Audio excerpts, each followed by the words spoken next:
Hey everyone. Today we're going to be learning a little bit about Gatsby and Drupal. So feel free during this to ask questions. I think this is maybe the 5th time I've done this presentation, so hopefully it's improved over time. If not, it is the last time I'm probably going to do this specific presentation, so we'll throw it all on the line here. See what happens. So who am I? My name is ShaneThomas. I'm a senior developer at Third and Grove, which is an agency based out of Boston. I'll tell you a little bit about that. We're a distributed company though, so we work from all over. I created CodeKarate.com. You might have seen some of my videos in the past. Just have a lot of Drupal resources. Mostly Drupal 7 with a decent amount of Drupal 8 now, but not too much. And also I'm the maintainer of the Gatsby Drupal module, which we'll talk about what that is. It's not absolutely necessary when working with Drupal and Gatsby, but it is helpful, and you'll see why. There's my Twitter handle. If I have any additional skills, you can come up and ask me at the after party. So, as I mentioned, Third and Grove is a distributed company. We have about 50-ish people. We're kind of spread out.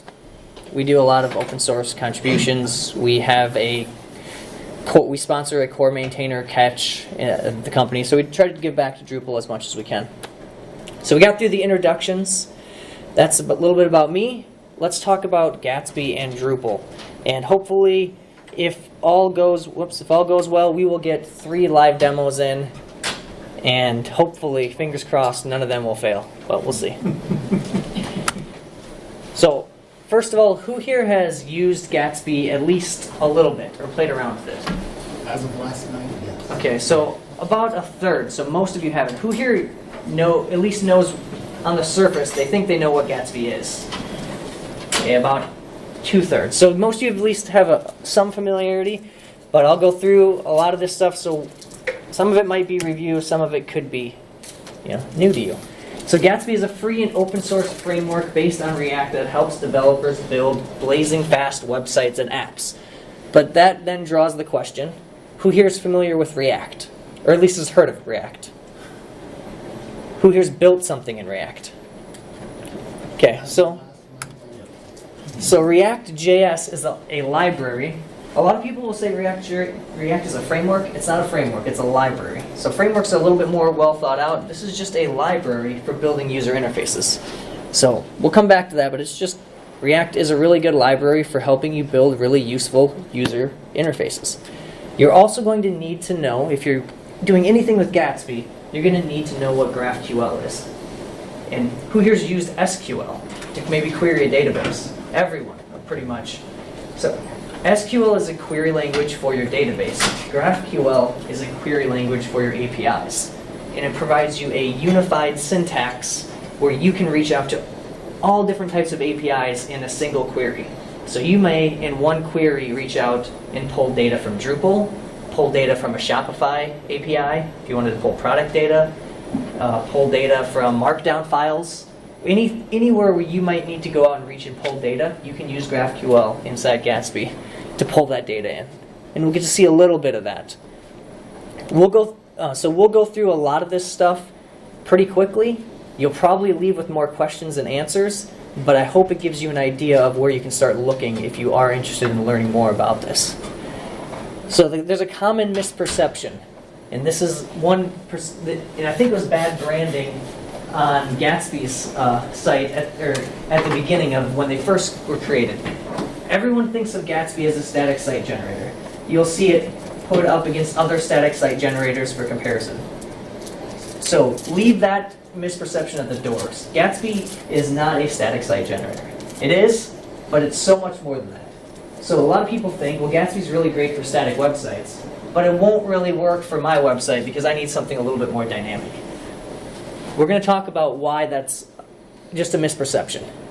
It can do static. It is static by default, but it is based on React.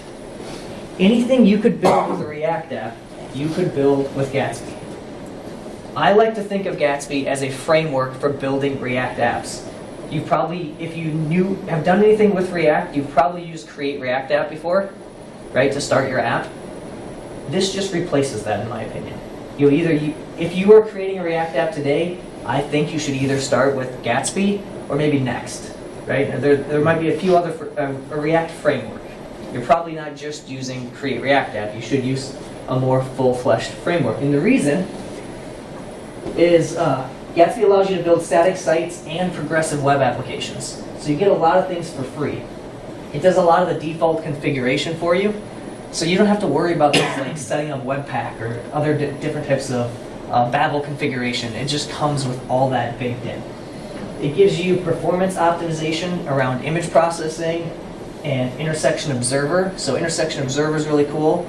I'll show you a little demo here in a second about, actually why don't we do that right now? I'll show you a demo just for some of this performance optimization that is kind of helpful. So if I'm just going to go to the Third and Grove website, which is a Gatsby site, and you'll notice that you see how the images were kind of blurred in. I guess happened really fast, but they kind of blurred in, right? Because it's a static site, right? What? This is a static site, yep. But the image is blurred in, so it started as a blurred image so it could load faster, and then it loaded the images in the background. Now, one other thing that I really like to do is if you open up DevTools and look at my network tab, you see I will clear it here, and as I scroll down,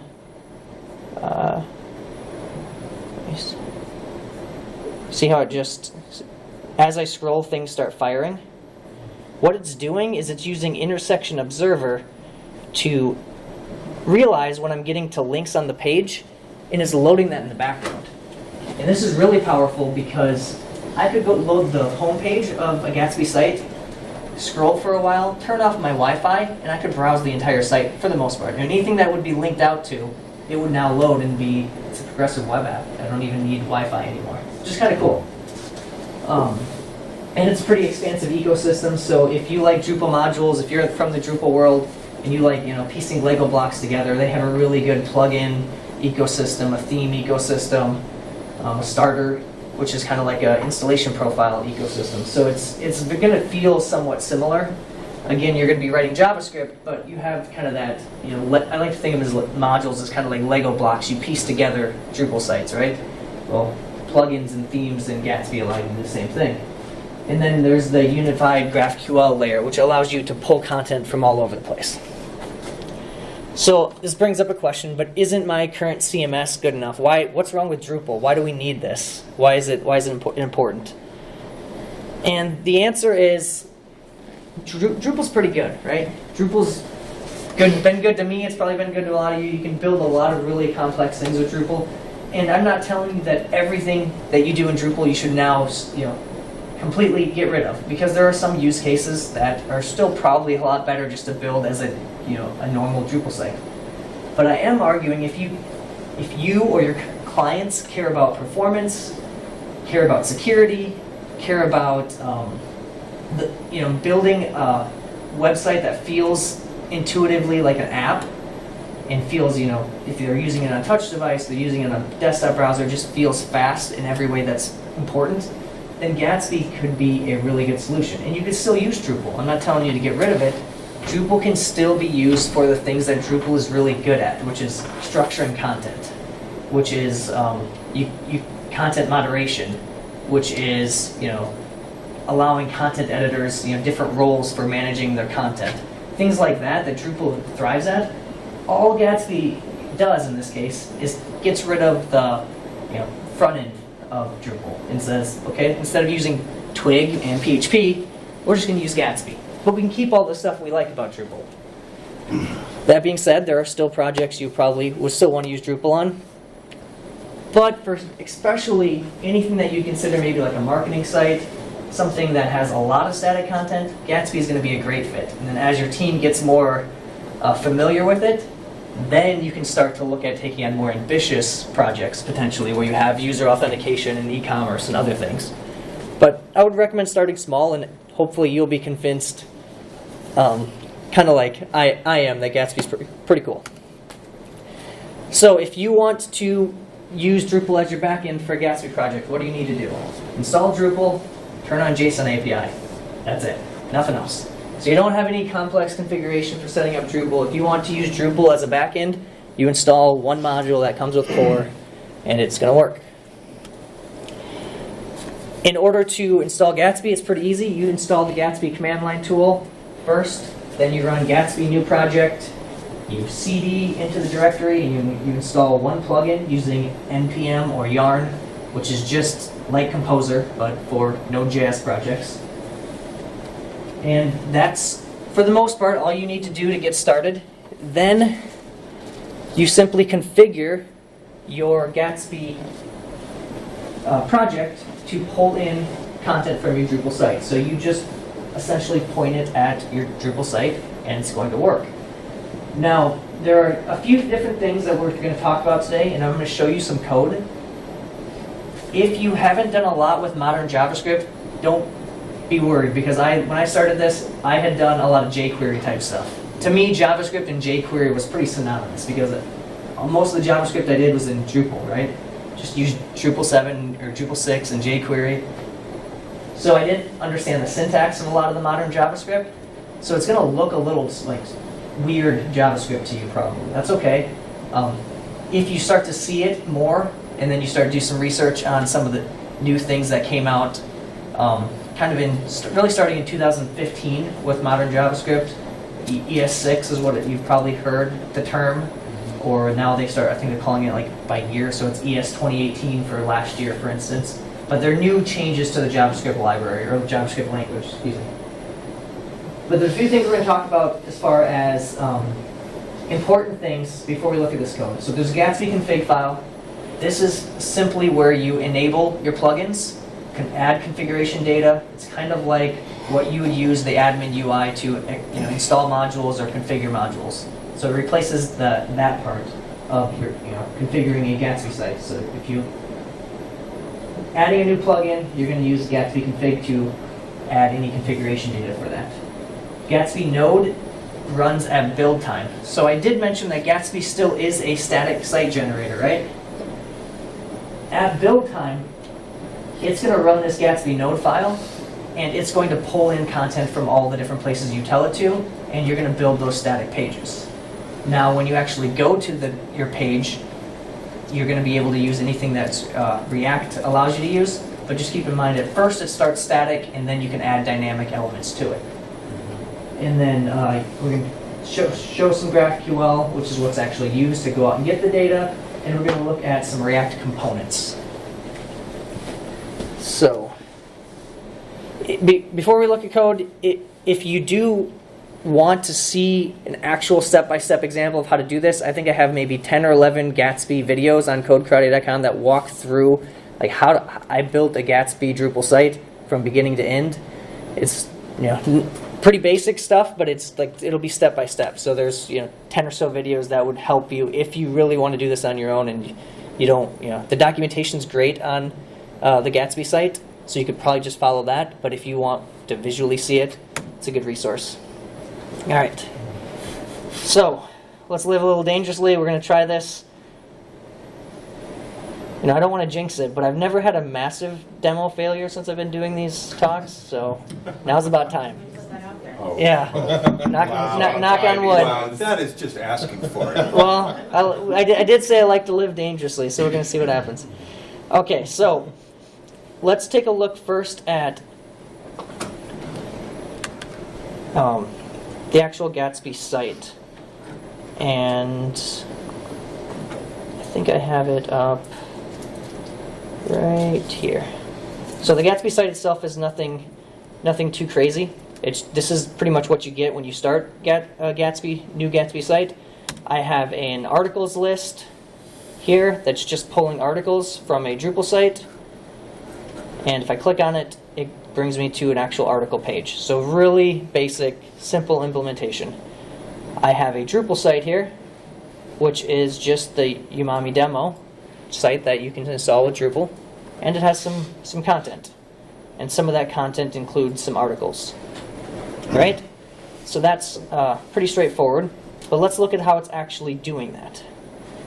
So as I mentioned, in Gatsby config, so I installed the Gatsby source Drupal plugin, and I just pointed it at my Drupal site. You can add additional configuration options Can you all see this? Is this? Okay.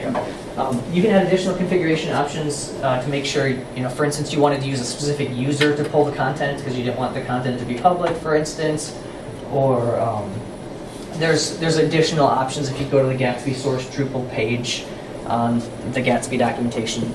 But for the most part, if you just want to get started and you don't care if your content's public or through JSON API, you just point it to the URL and it's good to go. Now let's look at Gatsby Node, because this is what runs when Gatsby does the build process. So when you run either Gatsby Develop to start your development server or Gatsby Build to build a production-ready release, it's going to run through this code. And this code has to do stuff to help generate any of those static pages.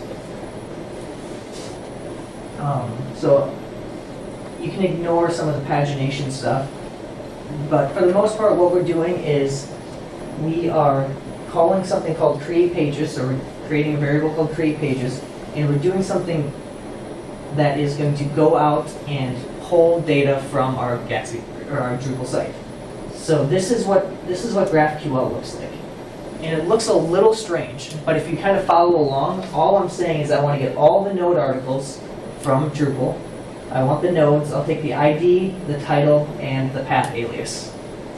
And it actually gives you a pretty useful tool for generating that GraphQL. So it's called Graphical, and it allows you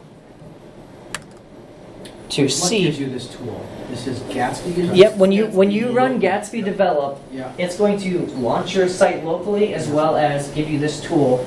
Okay. So- Localhost :8000. Yep. There's- So since I have this, I put that Drupal URL in my config, then I reran it. Now It's connected to Drupal's JSON API.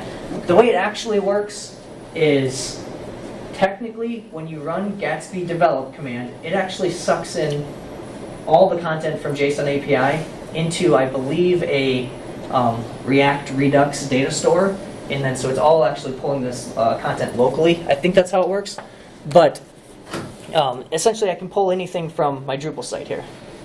So I can go to all node article, I can go to nodes, and let's say I want the ID, the title, the body. I'll take the processed version of the body, and anything else that we need, maybe the path. That would be good to see. And I just click the play button, and here's all the content. This is in JSON format from my site. So you can see there's a whole bunch of content there, right? So all I would need to do is if I like this query, I'll just copy it, and I just drop it into my my Gatsby node. So and actually, they now provide some. This one's running an old version of Gatsby. They actually provide some export options, so it'll actually give you the JavaScript you can drop into your actual project. As long as your project was created when the newer version of Gatsby's out. But essentially, with this version, like it's just you can just take the part after where it says my query. Yeah, just take and that. to the end and paste it like between the backticks. Yep, I would just paste it there. And so honestly, like this code might look confusing to you. It did to me, and I could explain it all now, but we won't have time. But what it's doing is, or what you need to know is, literally this pattern, you just use this pattern. You can copy this code, change a few things, and it's going to probably work for your situation. Because typically what you do is you're reaching out and grabbing content, and then you're going to generate a bunch of pages. All we're generating in this example is one page on our Gatsby site for every one article on our Drupal site. It's 1-to-1. We get all the articles. Now we're going to search through articles, data, and then it's all node article, nodes. So you just kind of follow the path down, and we're using the JavaScript map function, which is just like a for loop, to create these pages. And all we're doing is we're calling this create page Gatsby function, which does exactly what it says. It's just create page. We pass it a path, we pass it what component we want to use, and we pass it any information we want to pass into that component, which in this case we want to pass the ID, and you'll see why in just a second. So if I follow this path, I go to source templates article.js,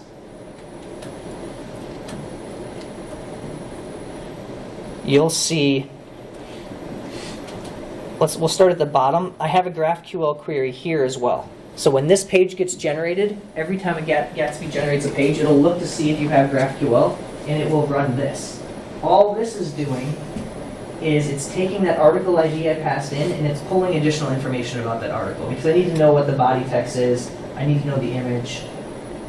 It's kind of interesting to dig down into the actual image itself, but I basically need the title, the body text, and the image to display the page. And obviously if you had other fields in Drupal, you would just add them in here, and you'd be able to pull that data. And then up above, I have a React component. Every single Gatsby page is expected to just be a React component. So if you're familiar with React, it's just going to be a Gatsby page is just a React component. Why does it say dangerously set in HTML? I'll get there. That's a good question. So all I'm doing is I'm importing some JavaScript that I'm going to use. This here is, you're going to see this layout tag is called JSX. If you're familiar with JavaScript, you might be familiar with what JSX is. It looks a lot like HTML. It just allows you to reuse React components within other components. So this layout is basically going to wrap this in the layout. So it's going to add my header and footer to the site for me. And I have an H1 with the post title, which gets passed in from that GraphQL query. I have my image tag that's going to display the image. And then I'm using dangerously set HTML, which the only reason I have to use that is because Drupal is going to pass back HTML. And it's React wants you to know that if you're injecting HTML into the DOM, it's a dangerous operation, right? So if you're taking HTML from Drupal and you're putting it in, so you have to, they want you to know that, hey, you should make sure that this HTML has been validated, but luckily for us, Drupal does that for us, right? The text filters Yeah. already, so it's coming out of Drupal. As long as you're using the processed data from JSON API, it's already been filtered to whatever you set it on in Drupal's interface. So you know that it's been processed, you can use this, but keep in mind it is, injecting HTML into the DOM. Just make sure you're not using anything raw coming out of Drupal. Yeah, exactly. It's not, And so the other thing we're going to look at is when I went to /articles, I went to /articles, it had a listing, right? There's a list of these articles, so how was that generated? Well, anything in the Gatsby pages folder, so Gatsby will give you a pages folder inside the source directory, anything in there will get created on its own page, and it's just based on the name here. So this is just /articles. This would be just /gallery. So all I need to do is in this this page, I will export a React component, and this will get rendered. So it's the same process. I have some GraphQL, which I wrote using that graphical editor. For instance, if I go back to graphical here, I wanted all node articles, and I wanted to filter it, right? So I wanted to maybe sort it by a field created, I think is what we did. So I want to sort it by created, and you can see it's adding this sort right into the query here for me. I could change the order to ascending or descending, and it's gonna, it's gonna help me write that query. So I don't have to know the syntax necessarily. I can point and click and figure it out and piece it together. And once I got that, I was able to drop it in, and you can see I'm just pulling in some data. I'm sorting by the created date. I'm ordering it by descending. I'm limiting it to 10 in this case, but you can also build pagers and do all that kind of stuff. And this is a good example of React and using JSX, because in this case I am importing this React component called article preview. Because rather than write up a whole bunch of markup, I created a separate component called article preview that just has, I think, just the title and the image in it, maybe, or maybe it has some of the body text. I don't remember exactly. But then I can just, in my actual component here, I'm able to loop through all the node articles and just create an article preview, which is basically just kind of like a teaser in Drupal, right? And we could, of course, take a look at what's in this article preview component that we created. So if I follow the path, it's under Components, Article Preview, and you can see it looks like I just have a link that goes to the title and then the image. And then it looks like I do have a summary. So it must pull the actual summary field from Drupal. So I can, do a teaser in Drupal, and that'll be all that gets displayed. So that was a lot of code. I know some of it, and I went through it pretty quickly. So just keep in mind that if it looks scary, it's going to be at the beginning, but if you go through a few examples, you're going to see the same few patterns. React is really built to allow you to do small reusable components that you can really break down things into small pieces that you can kind of assemble to build your page. So in this case, we broke out the preview into a separate component. So now I know if there's ever something I need changed on how an article preview or a teaser is displayed, I can go to this one component and make those changes. So Gatsby just uses React. So if you're familiar with React, this will look familiar. So you kind of get the idea of how Gatsby works, but there is some problems here. So there is a problem, and one of the biggest problems with doing this is when you run that Gatsby develop command, it has to go out to Drupal and pull in all that data and build your site. But how does a content editor, because we build sites for someone to use, right? Someone to edit the content and then be able to see it. How does the content editor see their changes? Because Gatsby has to do this build process. How does that work? If Drupal makes the change, you can't expect someone who's editing the content to spin up a Gatsby development server, run Gatsby develop on their command line, and then see the site before they push it live. That's fine for us. It's not fine for someone who's going to be editing content. So we, at Third and Grove, we've been working with the Gatsby team to try to build this integration so there's a live preview. And that's where the Gatsby Drupal module comes in. So there's a Gatsby Drupal module called it's just drupal.org/project/Gatsby, and it's what's going to enable this live preview that I'm going to show you. Essentially, the goal is when I save something in Drupal, or a content editor saves something, they want immediate feedback. They want to make sure that they know, is this content going to look good before it goes live? Because you can't just save the content, let the site build live, and see if it works. No content editor is going to be okay with that. So let's take a look at a quick example. So as I mentioned before, the Third and Grove site is a Gatsby site powered by a Drupal backend. So here is a preview version of the site. This isn't the live version. And I have, here is our backend on the Drupal site. This is the content that we edit. So this is our live Drupal backend. Now the trick is, or the good thing is, we don't actually, for this live backend, it's just hosted on Pantheon I think the staging environment. We're not paying for Pantheon's live site because it's all statically built. We don't have anything dynamically generated that needs to go out to JSON API and pull in anything live. So fun fact about the thirdandgrove.com site, the hosting cost for that is 0. We don't pay any hosting costs for the Third and Grove site. Pantheon loves that. I'm sure they don't. Don't tell them I said that. But we don't need to pay because most of these static hosting providers, since it is just static content, they have free tiers which you get access to their CDN. So you don't, unless you need additional features, you really don't have to pay for much for hosting. So even if you are paying something, it's probably not very much.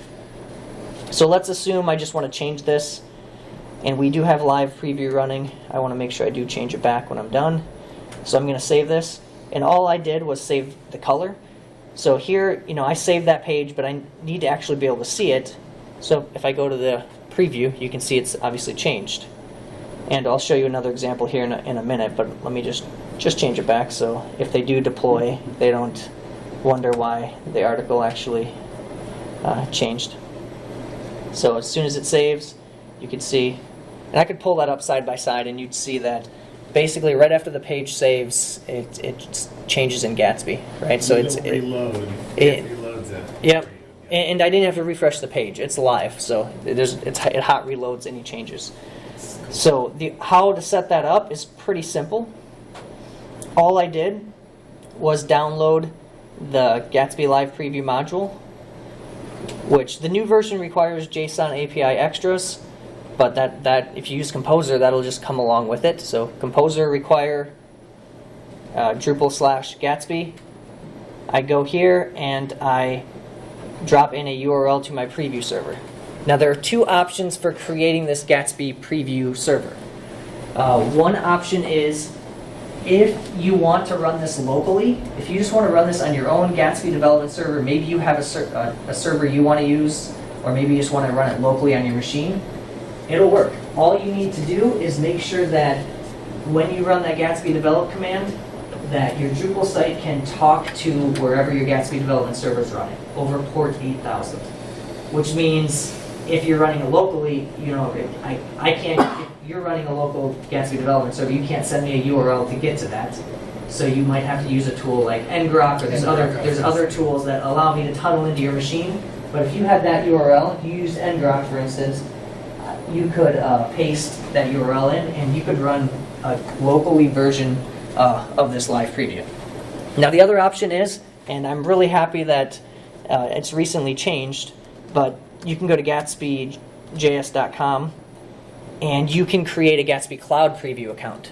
Now before, they only offered 14-day free trial, but they just changed their pricing structure to make it usage-based. So they have a free tier where you can have, I think, 25 preview changes a day for free, and before it stops you. So that means as long as you're not editing more than 25 pieces of content a day, which is a pretty, you know, that's pretty substantial, then you can use it for free.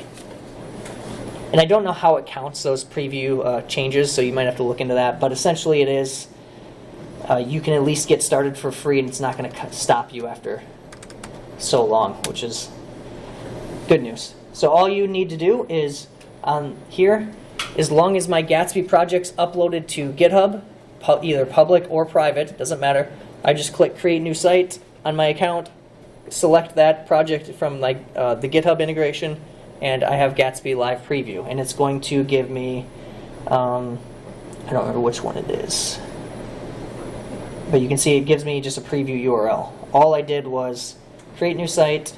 I already have a Gatsby site because we'll assume I pushed it up to GitHub, right? I created it on GitHub, and then I select it down here. And that's really it. Then it'll give me that URL. I take that URL, I drop it in here, click Save, and now I have Live Preview. So if all things went well, when I save this, I should be able to go here, go to this page,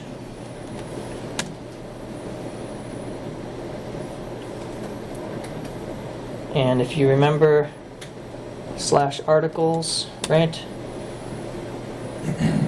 And then I can come here, find a piece of content that's actually feeding into that. And last time we did it on the actual, you know, I guess in Drupal you'd call it the node page, but on the actual Gatsby page. Let's do it on the actual listing page, right? This is a list of articles. So let's just say I change this title. I want to say fruit instead of herbs. And I mean, I could change the image, I could change any of this. And I click Save. You can see it immediately changed on the other side. So it's pretty compelling from a content editor perspective, because now your content editors can see the change before it's live. This is just a preview server, so this is like our testing ground, but they can at least preview the content before it goes live. So let's go through that. So we did that. Those are my videos. We did the live preview setup. Yeah, we got through it. No major issues. Yep, those are just in case the demo didn't work. So what's the future of live preview and some of this Gatsby integration? So we are working on a more integrated editing experience, and actually I was going to release it this week. It's not quite ready, but it should be released by next week, where there's two new features that are coming to the module. There's an option on your content type page when you're editing. Let's say on your article content type you knew that you were using Gatsby Preview. You can check an option for that content type to show a Gatsby Preview button. That essentially links your Drupal site to your Gatsby Preview server. So if I'm editing an article or a node and I click Open Gatsby Preview, it'll just pop it open in a new tab and bring you to the right page. So your editors can get to the page and see the preview. So when they click Save, it's going to be there. Also, and this is some of this stuff I'm showing is Media Currents helped Third Grove with some of this stuff. So this is some stuff that they've helped contribute. So this is their rain distribution, which is where some of the changes were inspired by. And this is like an iframe version of it. So it replaces the standard Drupal's node view. When you save a node, you normally get the node. You normally view the page, right? This replaces your node view, which would just display all the fields, with an iframe version of that preview. So it feels intuitive for a user. When I click save, I see the preview immediately on the node view page. So it's pretty useful. And then we're going to do some additional integration with Drupal's content moderation system. And eventually, and this is just a demo, but other backend CMSs that integrate with Gatsby have this.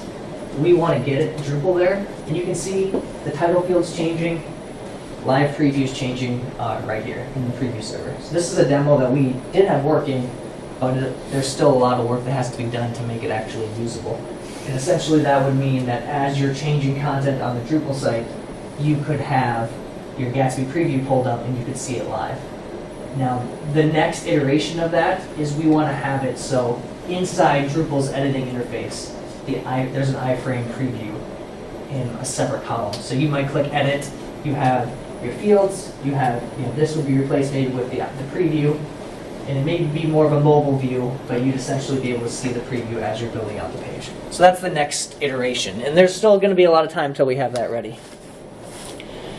But some things I want to kind of get across. Gatsby's a great way to build static sites, but it's not just for your static sites. You can use it because it uses React, and when you load the page, anything you can do with React, you can do with Gatsby.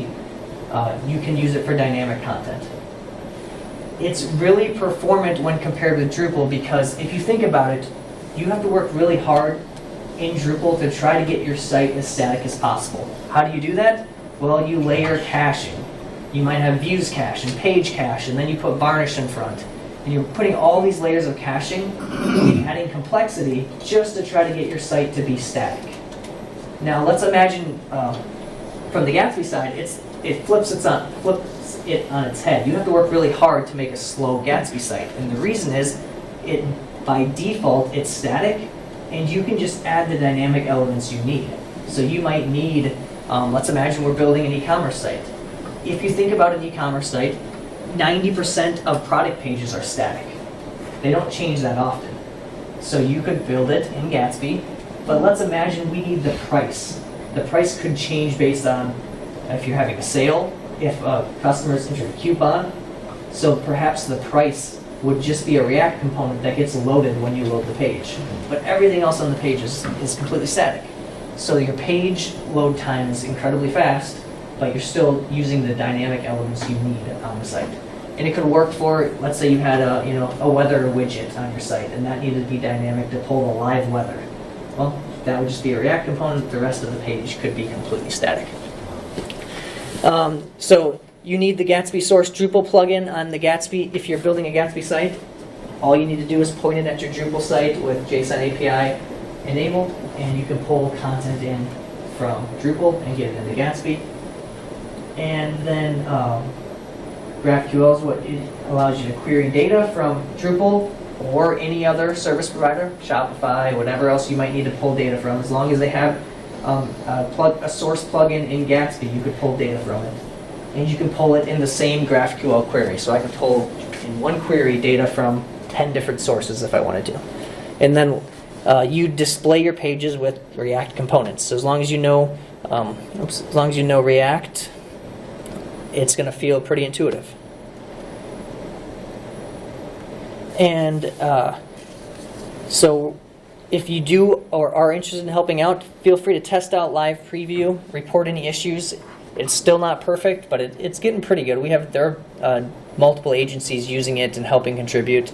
So feel free to join the Drupal Slack channel. The Gatsby channel is where most of the talk on the Gatsby stuff comes in, or if it's anything like API related, the Contenta channel is where you kind of want to go for that. And here's a ton of resources. So there's the Drupal module, the Gatsby source Drupal documentation, Gatsby Cloud. I the Gatsby site that I had up is on GitHub, Code Karate website, and then yeah, one other thing, the Third and Grove website, that Gatsby site that you saw, is completely open source. So if you want to see how we built it, because we're looking to continually improve how we build our Gatsby sites, you can actually see the entire source for that site.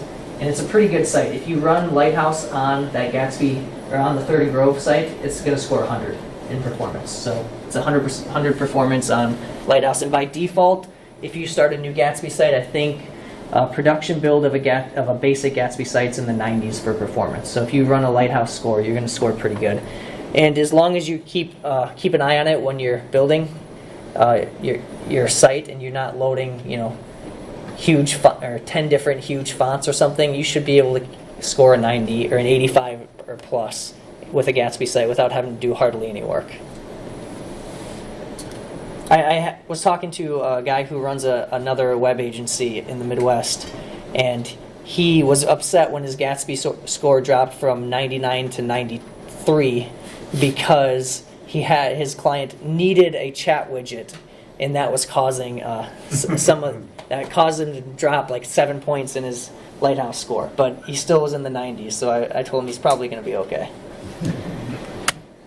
I think this goes to 3:15, is that right?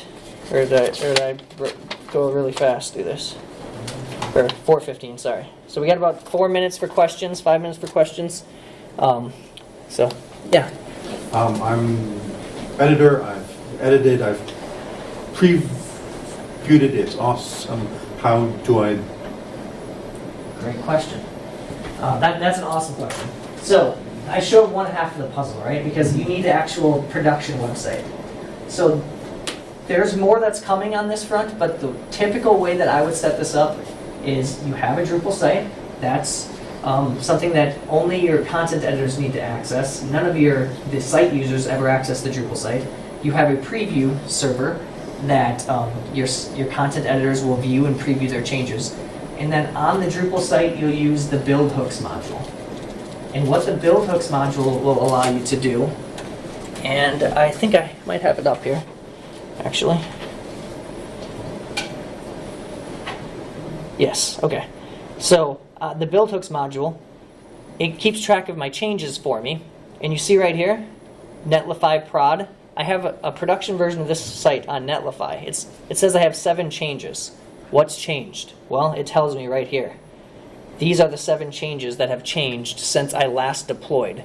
All a content editor needs to do is they queue up all their changes, and as soon as they're ready, they want that to go live, they click a button to say start a new deployment. Oh, Netlify? I've never heard of that. Netlify is a static hosting provider, but there are multiple. Netlify is just one example. And this module will work with any static hosting provider that provides build hooks, which as far as I know is pretty much all of them. So essentially what this does when I hit deploy is it triggers to Netlify to rebuild my site. It's going to process it, pull in all my most recent Drupal content, and deploy my site for me. Now that takes a few minutes because it has to do the Gatsby build. If you're running a really large site, it could take 20 minutes or more. Gatsby's working on improving build times, but there's that build process. So if it's that's one thing you have to keep in mind with a Gatsby site is there is this build process, but it does give you this workflow. And if I were, and you may decide you want to put flashier interface on this to make it more client friendly, but essentially all the framework's there. It tells me every time there's a change, and I named this. I could put this, deploy to production. The client makes a bunch of changes on the content. They queue up their changes, and maybe once a day, once a week, 3 times a day, however often they need to actually deploy, they click the button and it'll just deploy for them.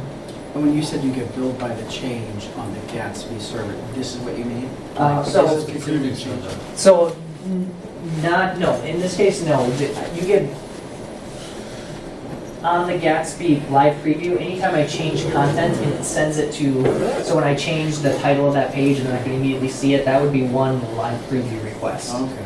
So if I made more than 25 changes in a day, then I would be outside of their free tier, and then I have to move up to whatever the next tier what's the is. pricing like for the next tier? I think it's actually kind of a big jump. I think their free tier is pretty generous, and then it's pretty expensive after that. How about Netlify? What's their pricing like? Free. everything is free forever, like they don't charge for Yeah, anything? I mean, like I said, the third growth sites on Netlify for free. There are higher tiers, but they're really enterprise based. So you have to have a pretty substantial site to start hitting it. It's probably the same. It might get pretty expensive if you hit that level, but most, 75% of people probably fall in the free tier. Sure. And with Netlify, do you need to, I think, I may have looked into it before, and I think that maybe you needed to use them for DNS in order to get their free. Is that something that you're... Nope, not anymore. Okay, So, good. so if you go to thirdgrove.com, like I said, it's free, and we're using custom DNS, so you don't need. Amazing. You got. If you want to host a free website, you can do it. All you need to do is buy a domain. That's it. I mean, you can host the rest of it for free. That's not free. That's not free. You got to buy a domain. But everything else, for a basic marketing website, $10. you can host it for free. Any other questions? Yes.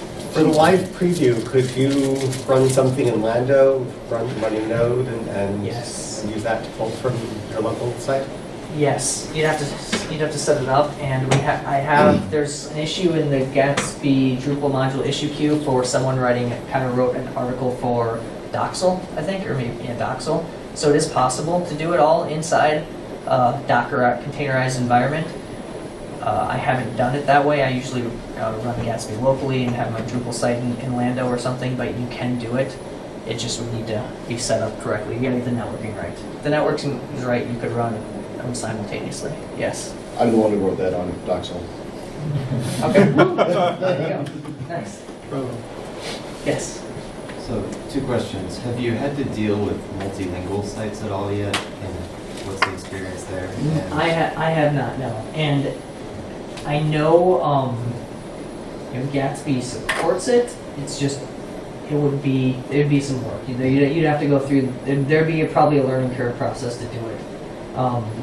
Because you can pull all the data from Drupal, you would just need to build the 2 different versions of the site and then provide some way to switch between the different versions. So I mean, it is possible, but it wouldn't be an easy lift. I mean, it'd take you a while the first time. I think if you did it a couple times, though, you probably it might be easier than you think, but hard the first time, if that makes sense. I did notice your umami content was in English and in Spanish. so Yeah, you but do I'm have only pages. pulling the English content by Right. default. And I'm assuming it's available over JSON API, but I'm not. I didn't do anything with it. Yes. So, as someone who builds a Drupal, and I'm more of a back-end person, Yeah. like if I want a Drupal site that looks good, I could go to Drupal or find a theme that looks good and do that. Is there any sort of equivalent for having a Gatsby site if I don't? Yes. If I'm not good at writing CSS, maybe can't. So, so I'm the same way. And there's Gatsby starters, which are kind of like installation profiles, but they come with, pre-built themes. So you can see right here, there's a bunch of them. Load more.